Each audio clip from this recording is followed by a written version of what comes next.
Hello everyone, welcome to my channel with another new blog.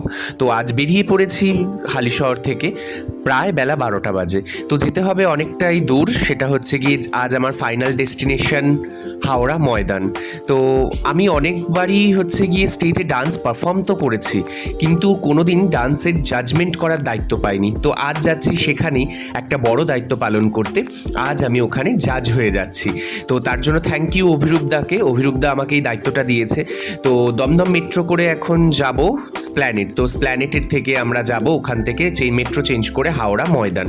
তো স্প্ল্যানেটের ভেতর থেকে metro station থেকে বেরোনোর কোনো প্রয়োজন নেই, তোমরা ওখানেই দেখতে পাবে, গেলে ডিরেকশন দেওয়াই আছে। আর এই যে নিচে গ্রিন কালারের যে ফুটপ্রিন্টগুলো দেখতে পাচ্ছ, এটা কিন্তু সোজা চলে যাচ্ছে হাওড়া ময়দান মেট্রোর দিকে, মানে অর্থাৎ হাওড়া মেট্রোর দিকে। তো স্প্ল্যানেট থেকে কিন্তু সেটা খুব একটা দূরও নয়, মাত্র 3টে মেট্রো স্টেশন। প্রথমে আমাদের স্প্ল্যানেট থেকে মহাকরণ, মহাকরণের পরে Howrah metro station, Howrah metro স্টেশনের পরে হাওড়া ময়দান। তাছাড়াও তোমরা এই গ্রিন ফ্ল্যাগগুলো, মানে যেগুলো আর কি টানানো আছে এই যে, সেগুলোর দিকে কিন্তু ফলো করতে করতেও যেতে পারো। বাট প্রচণ্ড ঘোরপ্যাচ, একবার ওপরে ওঠো, একবার নিচে নামো, একবার নিচ থেকে ওপরে ওঠো, মানে মারাত্মক আর কি একটা ঘোরপ্যাচের মধ্যে থেকে। বাট ওখানে ডিরেকশন দেওয়াই আছে, ইভেন গার্ডও আছে, তোমরা কিন্তু চলে যেতে পারবে অনায়াসেই। তো যথারীতি নিচে নেমে গেলাম। তো নিচে নেমে যাওয়ার পরে দেখলাম যে শিয়ালদা থেকে এখনও ওটা চালু হয়নি, বাট স্প্ল্যানেট থেকে যেটা একটা মেট্রোতেই আর কি যাতায়াত করছে।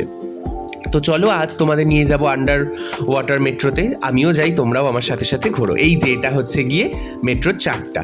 তো চলো এবার কিছুক্ষণ বাদে দেখতে পারবে, যখন আমরা হচ্ছে গিয়ে যাব আন্ডার ওয়াটার থেকে, তখন এই যে জায়গাটা, এই যে নীল যে জায়গাটা, এটা হচ্ছে কিন্তু এই পোর্শনটুকু আন্ডার ওয়াটার মেট্রো, মানে এইটুকু জায়গায় জলের তলা থেকে যায়।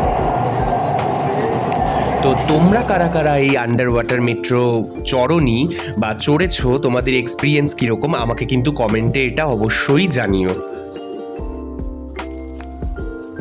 আর একটা মজার কথা শেয়ার করি, মেট্রো কার্ডে মিনিমাম 25 টাকা থাকতে হয়, আর হাওড়া ময়দানের ভাড়াও কিন্তু 25 টাকা, মানে দমদম মেট্রো স্টেশন থেকে।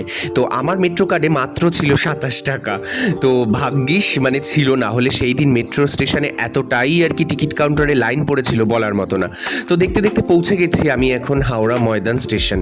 তো এখান থেকে বেরোবো, বেরিয়ে একবার হচ্ছে গিয়ে অভিরূপদাকে ফোন করতে হবে, যে আমাকে এই জাজমেন্টের দায়িত্বটা দিয়েছে। ইভেন তিনিও কিন্তু আমার সাথেই জাজমেন্টে আজ বসছেন।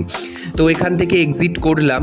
এক্সিট করার পরে অভিরূপদাকে মাঝে ফোন করে নিয়েছিলাম, ইভেন আমরা ওখান থেকে পৌঁছে গেলাম জাজমেন্ট প্লেসে।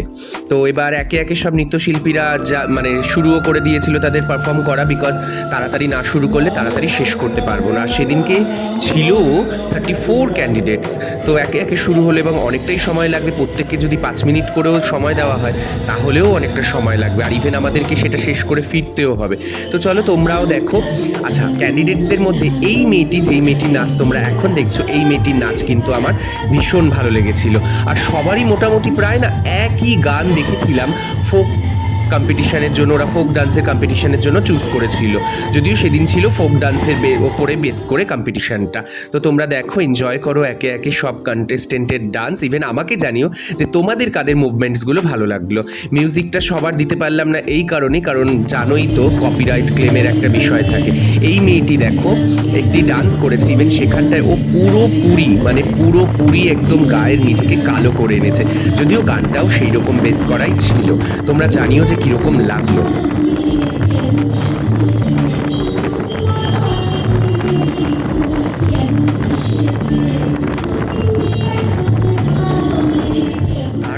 একটা মজার ঘটনা শেয়ার করি। একটি মেয়ে ডান্স কম্পিটিশানে এসেছে, সে সাথে করে তার গোপালকে নিয়ে এসেছে বাড়ি থেকে। তার দাবি কিনা যে তার গোপাল তার ডান্স পারফরমেন্স পুরোপুরি দেখবে।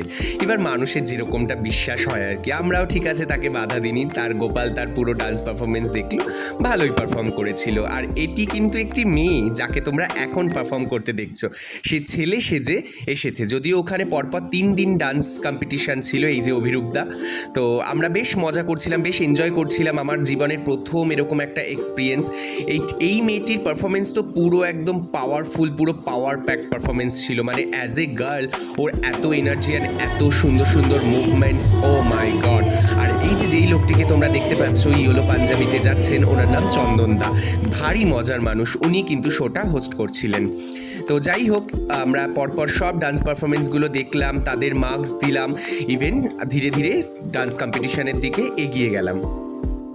আর একটা জিনিস তোমাদের সাথে শেয়ার করি, বেশিরভাগ ডান্স কম্পিটিশনগুলোতেই নাকি এরকমটা হয় যে পার্শিয়ালিটি থাকে, যে নিজেদের লোককেই তারা ফার্স্ট সেকেন্ড থার্ড করে। তো এখানে যদিও আমরা অনেকটা দূর থেকে গিয়েছিলাম, এখানে কিন্তু সেরকম কোনো ব্যাপার ছিল না। এখানে তাদের পারফরমেন্সের ওপর ভিত্তি করেই কিন্তু আমরা তাদেরকে মার্কস দিয়েছিলাম এবং তাদেরকে ফার্স্ট সেকেন্ড থার্ড করেছিলাম, যদিও ফিফথ পজিশন পর্যন্ত এখানে প্রাইজ ডিস্ট্রিবিউশন হয়েছিল। আর আমরা শেষ করলাম অনুষ্ঠান।